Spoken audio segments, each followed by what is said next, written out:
So what's going on YouTube? And today's video is gonna be a little series. So I'm gonna call it Fetty Days. And this was the lowest point of my life. I mean like completely low. I was just doing fentanyl and I wasn't doing it accidentally at this point. It was more so like I knew I was doing it, but I didn't know too much of it. So prior from going to treatment, I was kind of doing it not knowing that I was doing fentanyl. So the first times I basically did XANAX were alprazolam and fentanyl in it. And I know this because when I went to the hospital after I overdosed, but that's a completely different story, that it was alprazolam with a deadly amount of fentanyl in it. And that was just the beginning of the Fetty days. Like that was just the beginning of me just becoming a complete fucking degenerate, ruining my life for like a total of 6 months of just completely abusing it and just getting high and just fucking living terrible, completely terrible. So this story time takes place around it was I know it was my sophomore year of high school, but this was around September. So it was like the beginning of the school year. And I do remember I was in my last period class and I was just on Snapchat. I was just bored and I add just for some random ass reason, I don't know why. I was just adding people, and this specific person texted me, and they were asking if I wanted Zans. Just like I think it was like the third thing they texted me. And of course, I was kind of sketched out, but eventually, obviously, from the story and the title of the video, I say yeah. I asked her to take a picture of it and let me see, and she does, and they were the Hulks. So if you don't know what Hulks are, they're the green bars. And I think they're manufactured by activists, the same people that make codeine and fucking promethazine. So I did say I called her they at first. I apologize. I'll kind of introduce her. So she was a quote unquote plug. And I'll refer to her as Zan Girl. So Zan Girl, I didn't know her. So this was the first time meeting her. And I was supposed to pick up the same day I texted her on Snapchat. I was only gonna pick up like 3 bars, but that never ended up happening. I forgot why. I think she just didn't know where to go or some shit. I just remember the next day is when we finally met up, and I remember it was 7 a pop. So I spent like basically $20 for 3 bars. She slides up on me and I was in the whip with my homie MC. We do the transaction and all. And then after we're done, she leaves. She pulls up in this truck and some dude was driving. And she was some weird ass girl, bro. Like she would try to get me to like buy her nails and shit. And I never did that because she was never my fucking girlfriend. I remember telling her that, and she was trying to date me and shit, but I just knew that she was not it. Okay, I'm back on topic though. My homie MC, he wasn't too used to bars. He was more of an ex kind of guy. So he calls up his homie, and we'll call him Buzz. So Buzz was supposedly supposed to be like the bar head, but well, I guess Buzz didn't know because he said that it was valid. He was telling us that these bars were valid. So that makes me happy because I didn't know too much about fake bars. I didn't know what Fetty was at this point of my life. Like I never heard the word fentanyl. So after that, me and the boy MC, we just spark up and we just get blazed up. And I don't remember what we rolled up. We probably rolled a Woods or a Dutch. Cause me and him are like we don't fuck with swishers or nothing like that. So after our little sesh, he goes back to the crib and I go back to my crib. And I don't do nothing that night. But the day after is when the real spill happens. I don't remember too much of the evening or morning. I do remember the afternoon though. So this specific afternoon, I was hanging out with JV. The person I used to hang out with every damn day would have been JV. So JV and I were like best friends in 2021 and 2022. We still are good friends now, but we don't hang out as much as we used to. Like me and him would hang out like every fucking day. We were like inseparable. My mom wasn't gonna be home that night. She was going to a concert. So it was just gonna be my stepdad. And this is a major key moment, and this was a major W that night because my stepdad, he had a drinking problem. And in this specific part of my life, he was just every day. It was just nonstop. So I asked my stepdad if my homie JV can spend the night, and he tells me to ask my mom. So we do, and she says yes. So far, the plan was looking good. This was every 16-year-old's dream. Drugs, friends, in a fucking house. It was basically an OC because my stepdad was just drunk as fuck. He was in his garage, and I think he did sleep in the garage. But I do remember the specific moment where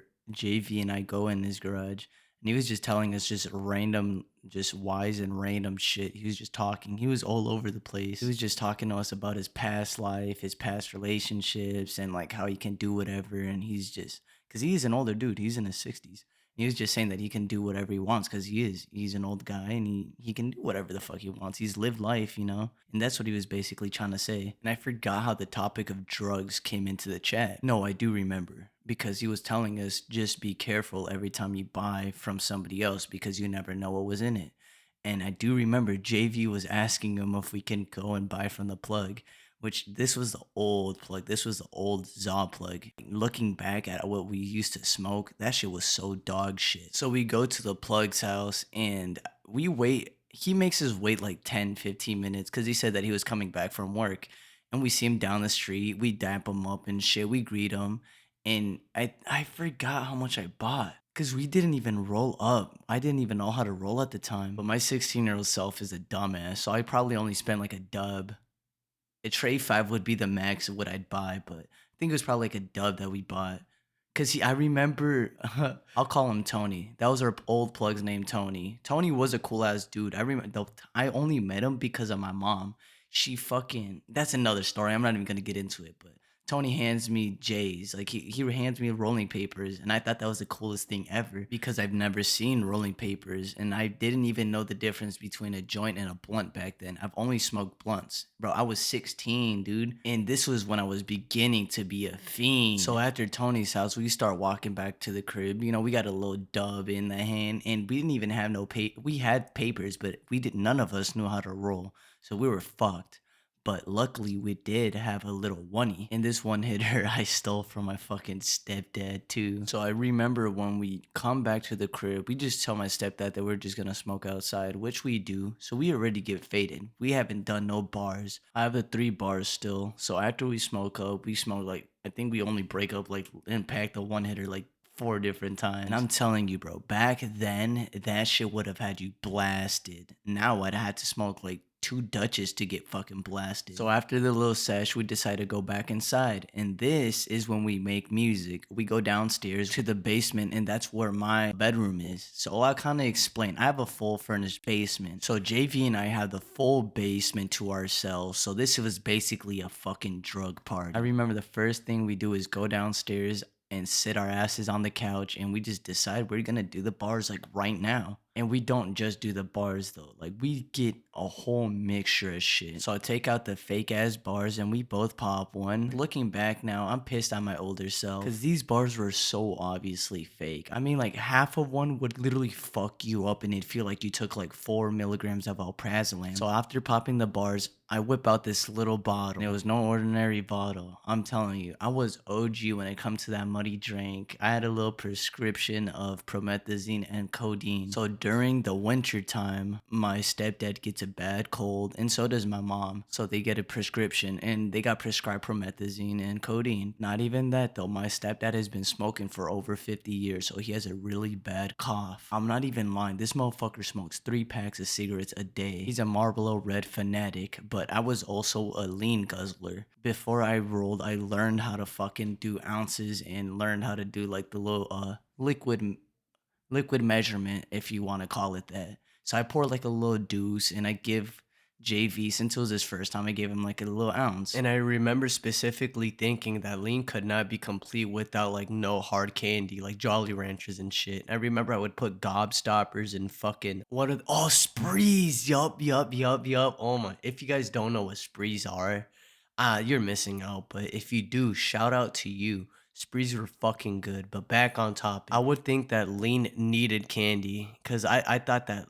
that's literally the main ingredients.